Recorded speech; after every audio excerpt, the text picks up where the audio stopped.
Activision Blizzard continues to do damage control as a reckoning ensues with them having perpetuated a culture of abuse, misconduct, harassment, and discrimination. California is pursuing them legally through the DFEH, which has issued a lawsuit that recently got expanded because of the way Activision Blizzard has been conducting itself. Recently, Activision was reported to have been shredding documents and essentially illegally destroying evidence. And while obviously we're not going to know for sure what was in that evidence, the fact that the company is in such a hurry to hide stuff away from law enforcement sure goes to tell that they're not so innocent. The heads of this company have got to know how guilty they are if they're scrambling this desperately. But yeah, the DFEH is on top of expanding the lawsuit to not just cover women, but also temporary workers like contract workers who have also been known to be mistreated. The lawsuit is now also taking into consideration the fact that Activision Blizzard has been impeding with the investigation, interfering with the DFEH's pursuit to unearth what the hell's been happening behind the scenes at this company. Now, another way that Activision Blizzard has been doing damage control is by ousting a number of individuals who have been accused to enable this culture or were directly a part of it. J. Allen Brack, former president of Blizzard, was ousted as a scapegoat to take the fall for the failings on the part of leaders like Bobby Kotick and executives like Fran Townsend. But beyond that, you've got a number of senior developers who were ousted as well. You may recall that back in August 11th of 2021, it was reported that 3 prominent developers at Blizzard were let go. The developers in question are Diablo 4 game director Luis Barriga, Diablo 4 lead designer Jesse McCree, and World of Warcraft designer Jonathan LaCraft. Now, there's been a lot of discussion surrounding Diablo 4 lead designer Jesse McCree specifically because his name actually has close ties to one of Blizzard's most iconic characters right now, Jesse McCree in Overwatch. For those who don't know, the character was in fact named after that specific developer who is now disgraced and has been discovered to be among the abusers within Activision Blizzard. So there was a time when Overwatch League casters stopped saying McCree's name. They would instead just call him the Cowboy, as reported by Dixerto, and this is something that a lot of Overwatch casters joined in on in solidarity of the fact that this game is essentially honoring someone who is something of a villain within the company. And given that one of the promises that Blizzard has been making is that they're going to change in-game content that references inappropriate things, vaguely referring to essentially anything that references developers who are known abusers, people wondered whether this would be the case for Jesse McCree, whether his name would be changed or something along the lines.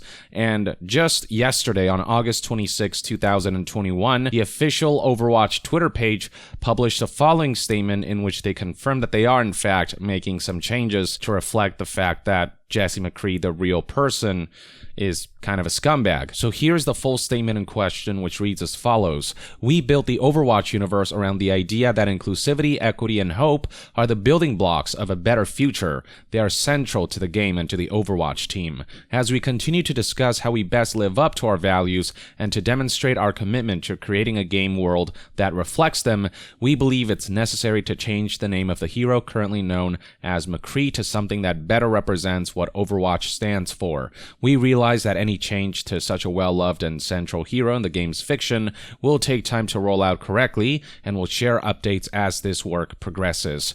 In the near term, we had planned to kick off a narrative arc in September, supported with new story and game content, of which McCree was a key part. Since we want to integrate this change into that story arc, we'll be delaying the new arc until later this year and instead launch a new FFA map this September. Going forward, in-game characters will no longer be named after real employees, and we will be more thoughtful and discerning about adding real-world references in future Overwatch content. This will help reinforce that we're building a fictional universe that is unmistakably different from the real world and better illustrates that the creation of Overwatch is truly a team effort. Work on these updates is underway, and they are just a part of our ongoing commitment to honest reflection and making whatever changes are necessary to build a future worth fighting for. We know that actions speak louder than words, and we hope to show you our commitment to making Overwatch a better experience in-game and continue to make our team the best it can be, the Overwatch team. So on one hand, you've got people saying, what's the point of changing McCree's name? This seems like going through a lot of trouble when people can differentiate between the fictional character and the real-life person.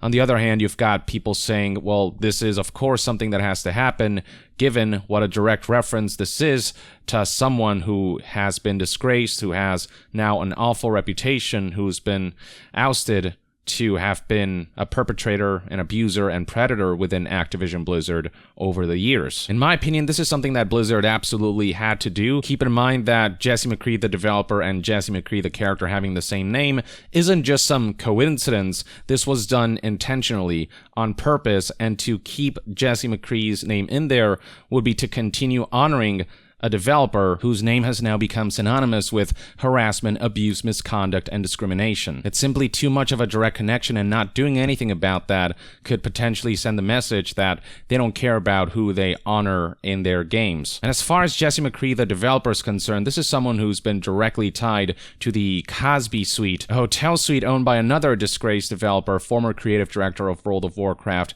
Alex Afrasiabi, to lure women and essentially engage with them inappropriately, to try to seduce them inappropriately, and this was during a professional environment at that. This kind of stuff would happen at events like BlizzCon and whatnot, where senior developers would abuse their power, use their rock star status to try to lure female employees or to try to lure fans into essentially engaging in inappropriate activities. Jesse McCree can be found in this now infamous picture showing a bunch of Blizzard developers posing in front of a portrait of Bill Cosby. This right here is Jesse McCree, and he's alongside a number of other prominent developers who were either with Blizzard at one point or are still in it now. And beyond that, Jesse McCree can be found in this chat that Alex Afrasiabi posted on Facebook as a flex, showing an inappropriate conversation where they straight up just talk about luring women into their Cosby Suite. Here we can see Dave Kosak suggesting how you can't marry all of the chicks, Alex, and Jesse McCree responded by saying you misspelled fuck. So yeah, just a bad look all around to have any references to this guy who's now been fired from the company be referenced in any of these games, particularly Overwatch, where it is thematically all about how, we need more heroes in this world, and it's all about this positive attitude and fighting back against oppressors and all that stuff. To have that game directly reference a developer who goes counter to all of Overwatch's own ideals, just not a good look. It'll be interesting to see how Overwatch narratively justifies McCree's name change whenever that does end up happening.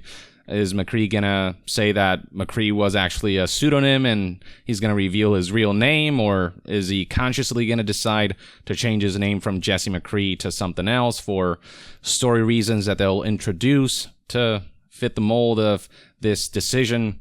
We'll have to wait and see. Now, beyond Overwatch, another game where references to real-life developers are being removed is World of Warcraft. Recall that back in late July when this story first blew up, a lot of people noted that Alex Afrasiabi, an abuser so bad that the DFVH lawsuit singled him out and named him, was referenced a number of times in the games. Here's a screenshot from a Kotaku article that shows an NPC called Field Marshal Afrasiabi, and we have another NPC here named Lord Efrasastras. Blizzard did, shortly after all this, announce that they are removing inappropriate in-game references from World of Warcraft. While Blizzard didn't directly reference Afrasiabi, it seemed clear to everyone that that's what they were talking about. But beyond that, World of Warcraft also contains references to Jesse McCree, and apparently references to the longtime level designer will be removed from the game soon as well. In addition, references to two other former Blizzard developers, Diablo 4 director Luis Barriga and World of Warcraft designer Jonathan LeCraft, the two other developers who were let go on top of Jesse McCree, as relayed by that Kotaku article that I showed you not that long ago, will also be removed So Blizzard is straight up cleaning house. A spokesperson relayed to the Washington Post, "We can confirm all those references in World of Warcraft will be removed." So yeah, Activision Blizzard is doing everything in their power to distance themselves from entities who can directly be tied to this harassment lawsuit. So much so, in fact, that Activision Blizzard even has stopped using the Activision logo in their most prominent games like Call of Duty. Here is something that a Twitter user noticed. "I find it hilarious that Activision Blizzard is going out of their way to hide the Activision name from the Call of Duty trailer. Fuck Activision Blizzard, by the way." And then scrolling further down, they aren't even being subtle about it. Instead of Activision Presents, it's Call of Duty Presents.